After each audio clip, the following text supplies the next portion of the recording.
Šiais metais turnyre planuojama pakviesti iš 9 šalių, tai yra Rusija, Lenkija, Azerbaidžanas, Čekija planuojama, Estija planuojama.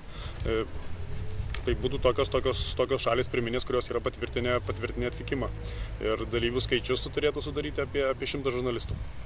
Iš tikrųjų, šis turnyras jau vyks 7. kartą iš eilės, tačiau kaip ir minėjot, 2 metai iš eilės vyks Druskininkuose. Ir paprasčiausiai jums patiko sudarytos sąlygos. Pernai metais patiko pati dangos vėja, dirbtinės dangos vėjas stadionas, patiko gyvenimo sąlygos.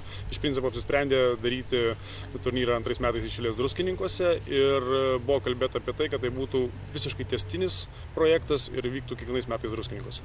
Kaip bus organizuojamas šiemetinis turnyras, būtent penktadienį, šeštadienį ir sekmadienį? Kiek žinome, penktadienį žurnalistai atvyksta iš įvairių valstybių, jie apsigyvens viešbutyje Pušynas. Šeštadienį nuo 10 val. Ryto maždaug iki 18 val. Ten pagal laiką atitinkamai vyks varžybos visą dieną stadione.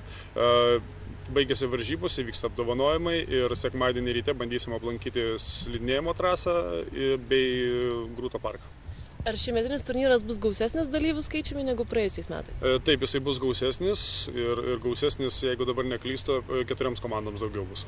Kaip gali druskininkiečiai dalyvauti šitame renginyje? Šiame renginyje gali pasirinkti savo atitinkamos valstybės komandą ir palaikyti juos.